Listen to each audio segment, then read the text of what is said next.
The first thing Maya saw on Tuesday, October 7th, 2025, wasn't her husband's face or the morning light.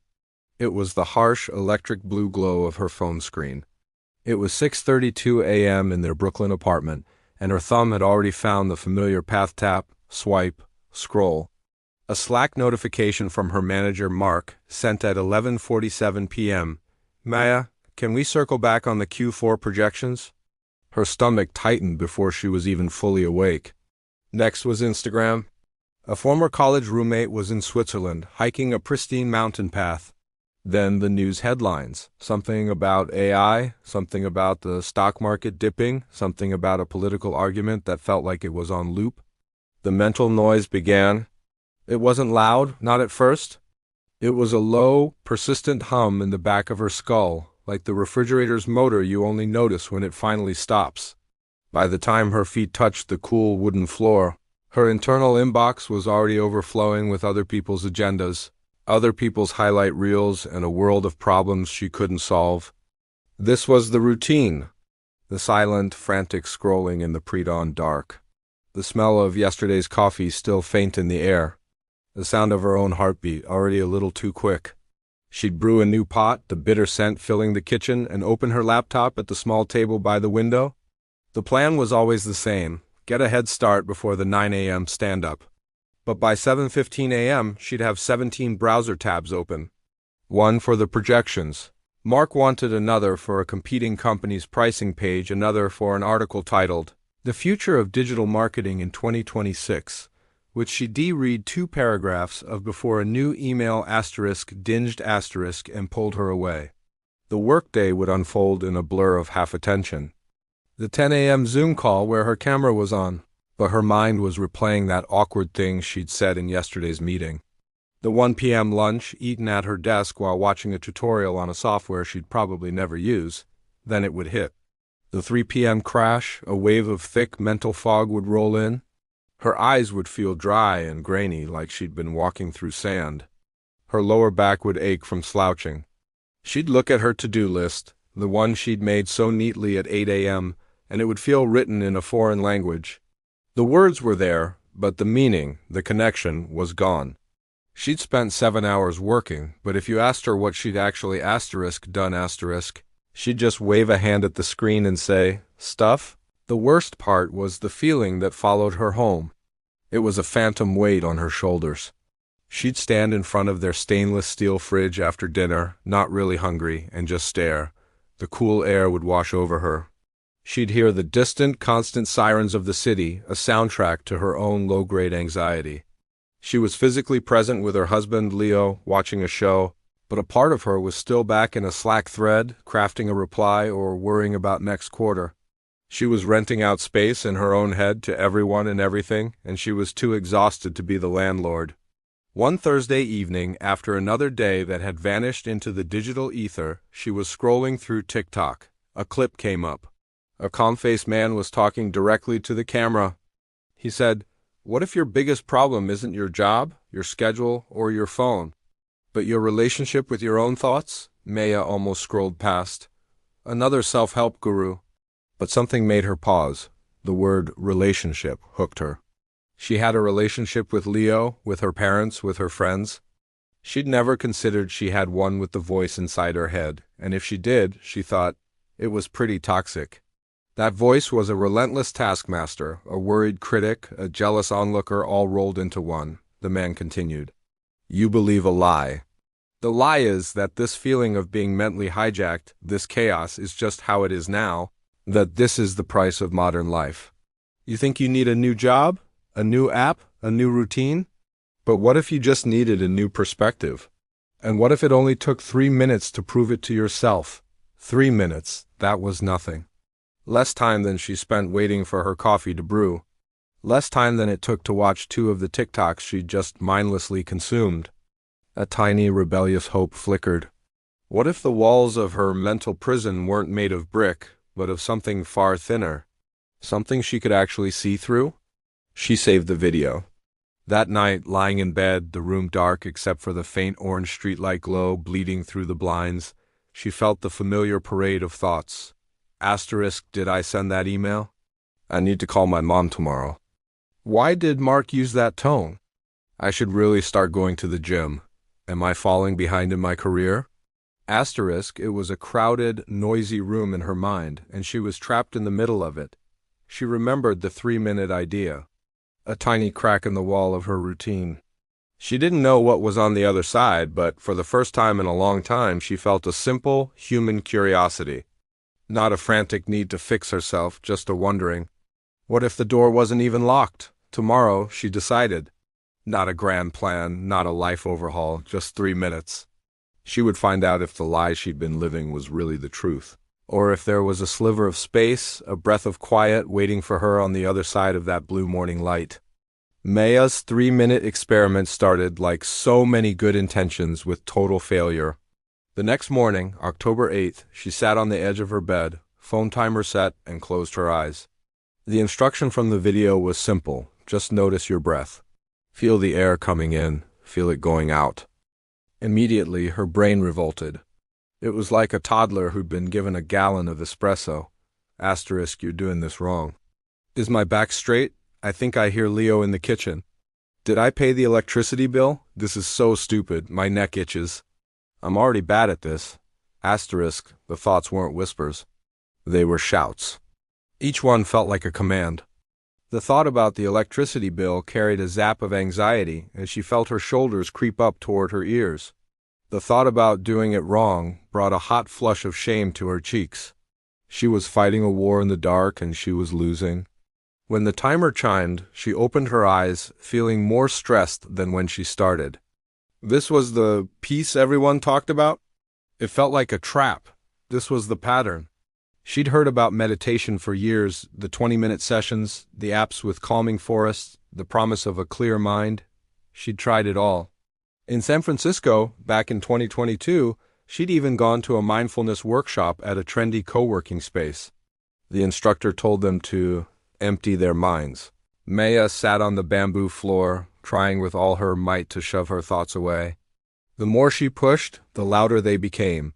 She left feeling like there was something fundamentally broken in her.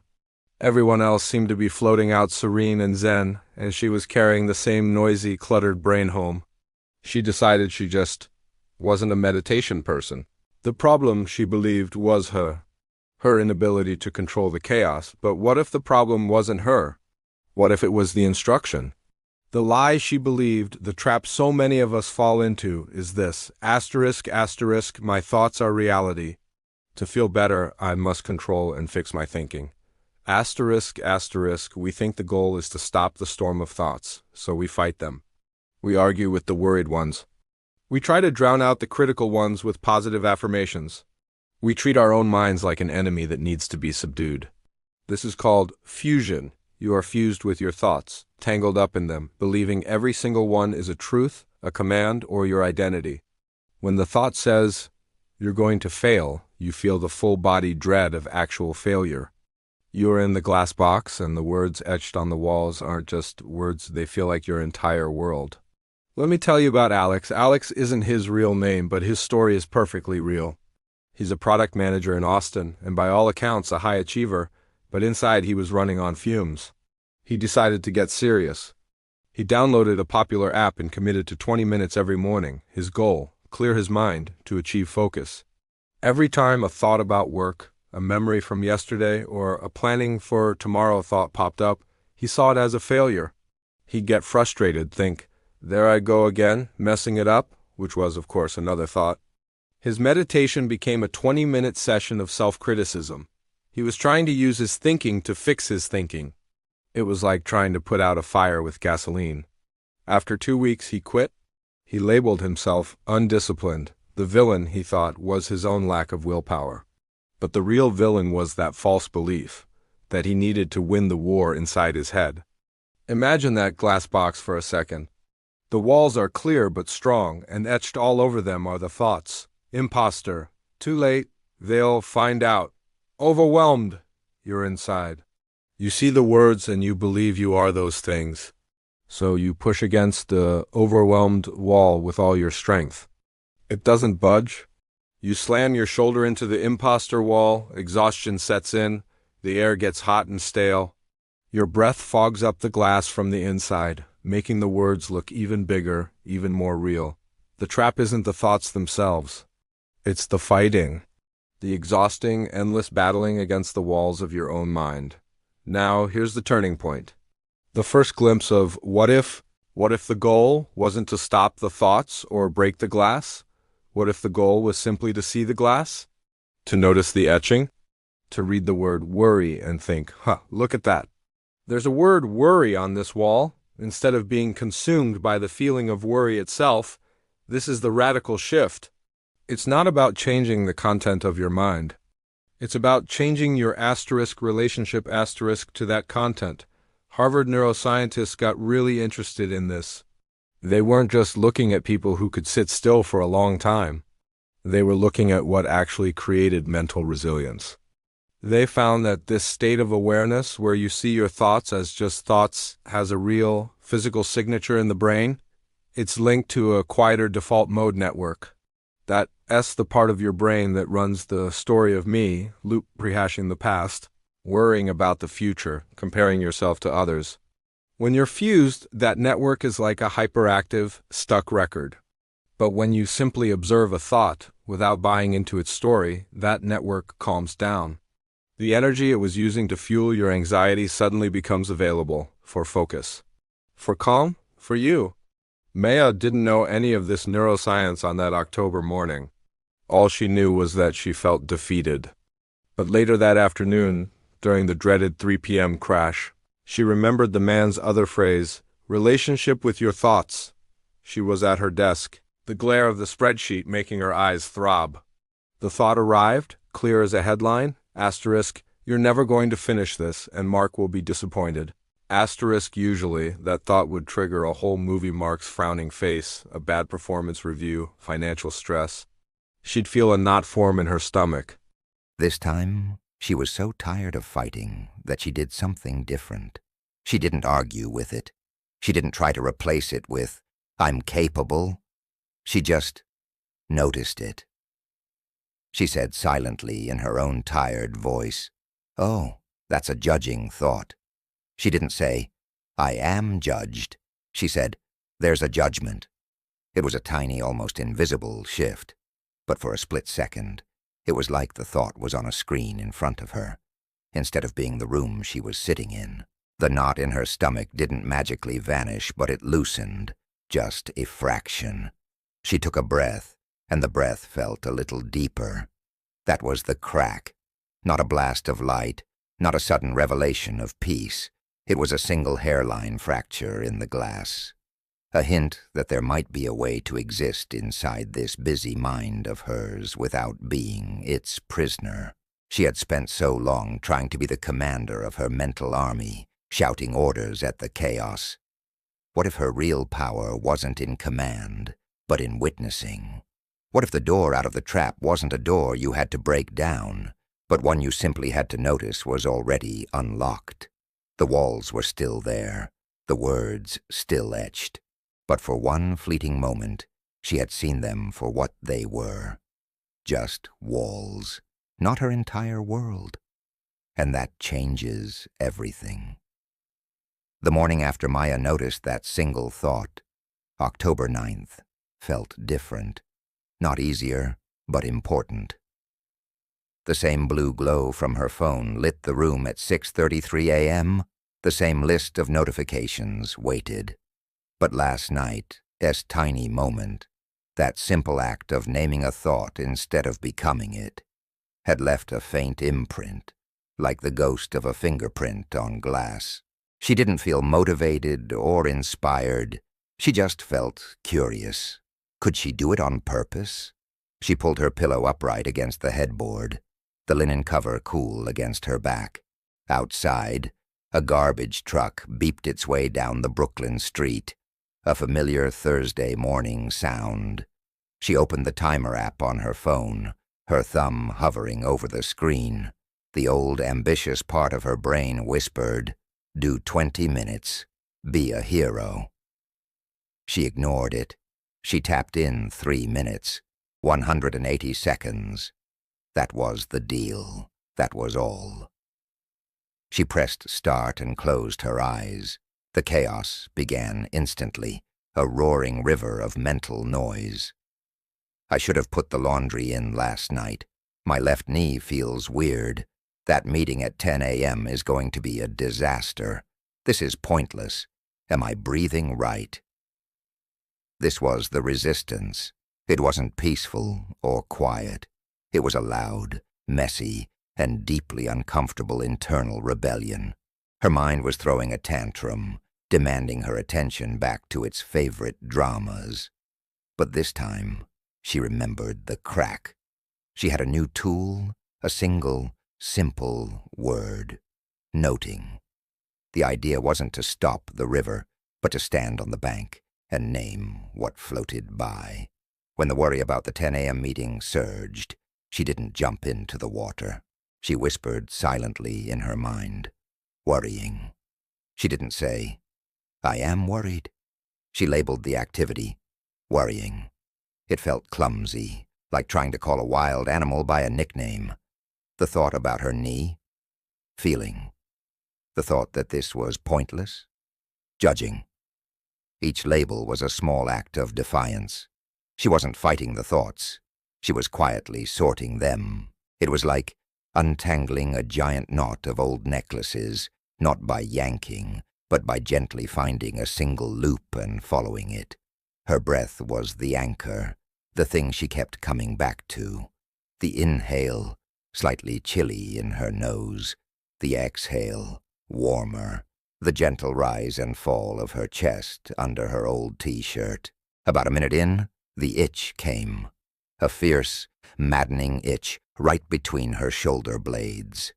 It was all she could think about. The urge to move, to scratch, to do something was overwhelming. This was the battle, right here. Not with some deep existential fear, but with a simple physical sensation. Her mind latched onto it. You have to scratch it. You can't ignore this. This meditation is causing the itch. The old Maya would have given in instantly, frustrated. This time she noted it. Itching. She felt the fiery, prickly demand of it. She didn't scratch. She just felt the itch, acknowledged its intense presence, and brought her attention, gently, back to the next breath.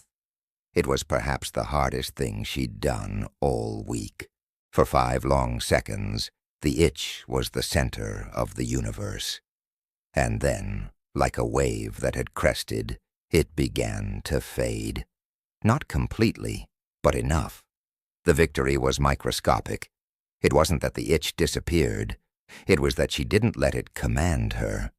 In the final minute, something shifted. The thoughts didn't stop. The river still flowed, but the space between her and the river seemed to widen, just a little. She wasn't drowning in the water. She was watching it from a small, stable spot on the shore. A thought about work would float by. Planning. And instead of getting swept into a 2-hour mental project review, she'd see it, name it, and return to the cool sensation of air in her nostrils. The labels became softer, quicker. Remembering. Wondering. It was less of a struggle and more of an observation. When the timer chimed, a soft digital bird sound she'd chosen years ago, she opened her eyes. The room was the same. The faint smell of coffee from the kitchen timer was the same. But she felt different, not transformed, not enlightened, just clearer. There was a quietness inside her head, not because the thoughts were gone, but because she was no longer shouting over them. Her shoulders were relaxed, resting heavily against the pillow. The morning light through the window seemed softer, less urgent. She got up and walked to the kitchen. The floor felt solid under her feet. She poured a cup of coffee, the rich, bitter aroma sharper than usual. She heard the clink of the mug on the counter, the distant hum of the refrigerator. These were simple sensations, but she was feeling them, not just rushing past them on her way to the next thought. This was the win. Not a mountain climbed, but a single, clear breath found in the middle of the storm. It was the proof that she could create a pocket of space, anywhere, anytime, in the middle of a hectic workday, in a crowded subway car, in the quiet anxiety of a Sunday night. She could find this small, steady place within herself. This is the moment. This exact feeling of awkward, clumsy, but genuine effort. This is where 95% of people quit. They try to note their thoughts. The mind fights back with itches and distractions and loud criticisms, and they think, "See, I told you I couldn't do it. I'm bad at this." They believe the resistance means they're failing. They give up right on the brink of the breakthrough. But you, right now, understanding this, if you feel that resistance, that itch, that voice saying, "This is stupid," and you still gently note judging and come back to your breath, you are in the 5%. You are not failing. The resistance is the practice. The itch is the weight you lift to get stronger. That messy, uncomfortable internal battle is the sign you're doing it right. You're building a new muscle, and muscles only grow when they're challenged. Maya took her coffee to her desk.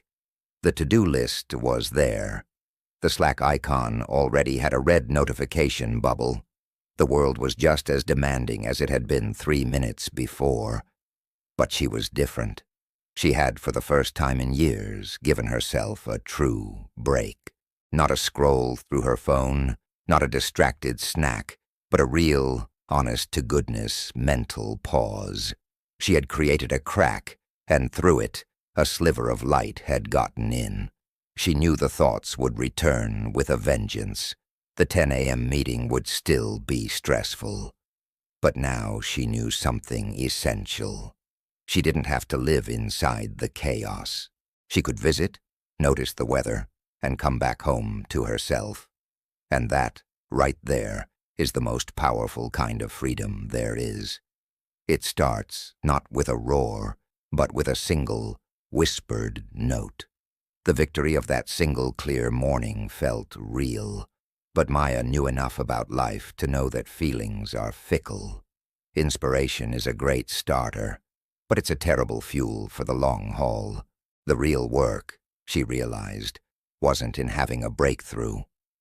It was in building a bridge from that one good moment to the next, and the next, across the messy river of ordinary days.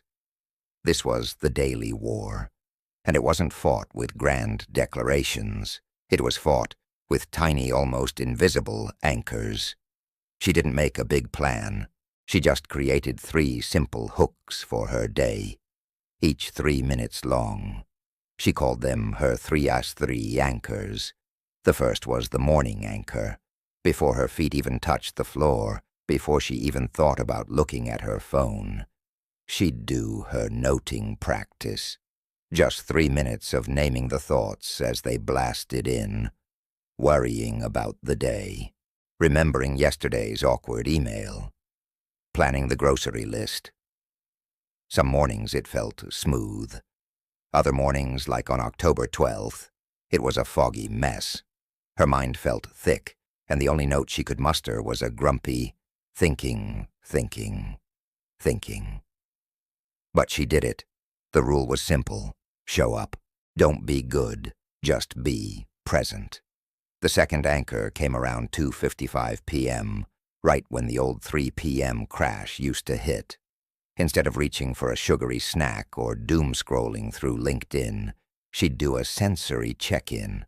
She'd set a timer for 3 minutes and just notice the physical world. 3 things she could see. The scuff mark on her desk leg from where she moved it last year. The specific way the autumn light hit her water glass. The tiny frantic dance of dust motes in a sunbeam. 2 things she could hear. The low hum of her laptop fan. The muffled laughter from the apartment next door. 1 thing she could feel physically.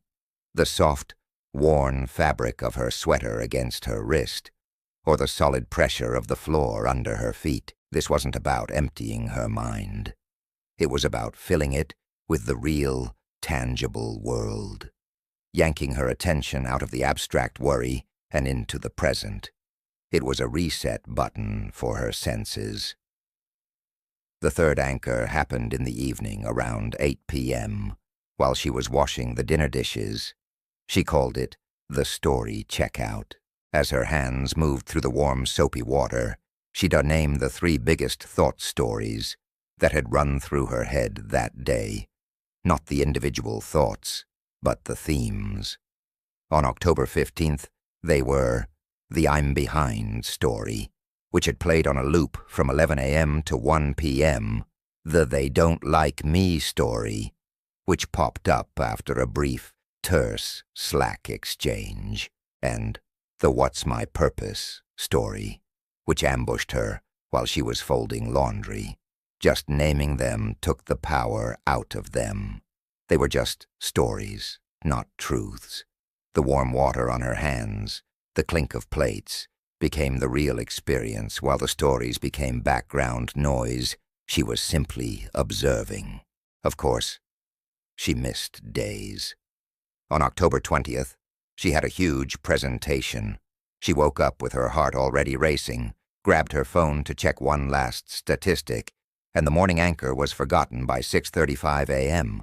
The old voice piped up immediately. See? You failed. You're not consistent. You'll never stick with anything. This was the critical test. The old Maya would have agreed, labeled the whole experiment a failure, and abandoned it. The new Maya did something different. That night, as she stood at the sink, exhausted, she noted the thought, there's the all-or-nothing story. And she realized the missed practice was the practice. The goal wasn't a perfect streak. The goal was to notice when you fell off and to come back without a war. She did her evening anchor right there, naming the day's dominant story as the survival story, and she was back on the path. The setback wasn't a roadblock. It was part of the road. She started keeping a simple log in the back of her planner. Not a detailed journal, just a small check mark for each anchor done. For the first week, the page was messy. Check, check, empty space, check. But slowly, over the next 3 weeks, a pattern emerged. The check marks became more frequent. More importantly, she started jotting down tiny wins next to them. Not I achieved enlightenment, but things like noted panic before the call, breathed, felt calmer, or sensory check-in made the afternoon feel longer. She was creating a visual timeline of evidence, not for some imaginary coach, but for her own doubting mind. It was proof that the small things were adding up. She also discovered she wasn't alone. Tentatively, she mentioned her weird 3-minute thing to 2 close friends over text. One, a teacher named Chloe in Chicago, laughed and said she'd been trying something similar. They started a 2-person accountability text chain. Every day, one of them would just send the emoji. A sun for morning anchor, an ear for sensory check-in, a book for story checkout. No long discussions, no advice. Just a digital nod that said, I'm in the arena too. The difference was profound. Doing it alone was a personal project. Doing it with someone else, even virtually, made it part of the human condition. It normalized the struggle. When Maya missed a day, Chloe had a simple, the next morning, felt like a hand reaching back to pull her up. No questions asked. The transformation wasn't a sudden time-lapse movie where clutter vanishes and a perfect, minimalist desk appears. It was more subtle. It was the time-lapse of a single potted plant on a windowsill. For weeks, it just looks green. Then one day, you notice a new leaf, unfurling slowly toward the light. For Maya, the new leaf was a Tuesday in mid-November. She was in a chaotic cross-department meeting about budget cuts. Tension was high, voices were sharp. The old "I'm in danger" story started to scream in her head. But instead of getting swept into the fear, she felt her feet flat on the floor under the table. She noticed the cold surface of her pen in her hand. She took one deep, quiet breath and noted, "This is the threat story." She didn't disappear into the panic. She was able to listen, to contribute a clear idea, and to leave the room without the usual emotional hangover. The clutter of anxiety was still around, but in the center of her desk, there was now a consistent, clear space where she could actually work. This is the daily war. It's not fought with the hope of never having a negative thought again. It's fought with the determination to build a home within yourself that you can return to, no matter how stormy the weather gets outside. You build it brick by brick, anchor by anchor, 3 minutes at a time. You will forget. You will think it's pointless. The key is to see those moments not as failures, but as the most important part of the training, the reps that build real strength. You are not clearing the jungle forever. You are simply keeping the path to your own calm center visible, one quiet, mindful step at a time. And that path, once walked again and again, becomes the most familiar and welcoming road you know. It was a Wednesday in early December, and the first real snow was falling over Brooklyn. Maya stood at her apartment window, a mug of tea warming her hands, and watched the flakes swirl in the orange glow of the streetlights. They didn't look like a to-do list. They didn't demand anything. They were just quietly, beautifully being snow. A year ago, heck, 2 months ago, her mind would have already hijacked the moment. I should post a picture of this. The commute will be terrible tomorrow. I hope the roof doesn't leak. Now those thoughts floated through, but they didn't stick. She just watched the snow. She felt the smooth ceramic of the mug, the heat spreading into her palms. She was just there. This was the new normal. It wasn't a constant state of bliss. It was something better, a constant ability to come home to herself. The tangible benefits had stacked up, quietly but undeniably. The Sunday night scaries, that old, weekend-ruining dread, had lost their teeth. They'd show up, a vague feeling of unease around 7 p.m., but now Maya had a name for them. The Sunday planning story. She'd do a quick sensory check and feel the couch cushions, listen to the hum of the heater, notice the pattern of the lamplight on the wall, and the story would loosen its grip. It was still a page in a book, but she was no longer trapped inside the sentence. At work, the 3 p.m. crash had been replaced by the 2:55 p.m. anchor. Her afternoons now had a second wind. She'd finished the year's fourth-quarter projections not in a frantic, all-night panic, but in steady, focused blocks. She'd even gotten a note from Mark that read, "Your clarity in these reports has been a game-changer." Thank you. The game that had changed, she knew, was entirely inside her own head. The most surprising change, however, was the ripple effect. It started with her husband, Leo. He was stressed about a deadline one evening, pacing the living room. The old Maya would have either absorbed his anxiety, making her own chest tight, or offered frantic, unsolicited advice. This time, she just listened. She noticed her own impulse to fix things, labeled it silently as fixing, and let it pass. She simply said, "That sounds really tough. Do you want to talk about it or just have some quiet?" Leo stopped pacing, looked at her, and sighed a deep, genuine sigh. "Just quiet is good," he said. He sat down, and the tension in the room just dissolved. She had created space for him because she had finally found space within herself. It even worked during a stressful holiday video call with her family. Her uncle started a familiar political rant. In the past, Maya would have either gotten into a heated argument or spent the next hour fuming internally. This time, as she felt her jaw clench, she felt her feet on the floor. She heard the words not as a personal attack, but as her uncle's "I need to be right" story playing out. She noted, "This is anger," and took a breath. She wasn't numb. She still disagreed. but she was able to calmly change the subject without the usual residue of resentment. She had protected her peace without building a wall. But here's the thing about leveling up. The challenges change shape. The new normal brought a new, quieter adversary: boredom. After the drama of constant mental war, the peace could feel plain. On a random Tuesday in January, as she sat for her morning anchor, her mind was unusually calm. And a new thought arose, sly and persuasive: asterisk, this is boring. Nothing is happening. Is this even working anymore? Asterisk, this is the mind's final boss. It thrives on drama, and when the drama fades, it tries to create some by making you doubt the entire journey. It whispers that peace is mundane, that you're not growing unless you're struggling. Recognizing this as just another story, the "I need drama" story was the final piece of the puzzle. True freedom isn't a constant thrill. It's the profound comfort of a quiet mind, the strength to be content with the simple, unremarkable, beautiful present. So, what's your next step? It's not to replicate Mayo's entire journey. It's not to buy a special notebook or download an app. It's to create your own first crack today, right now if you can.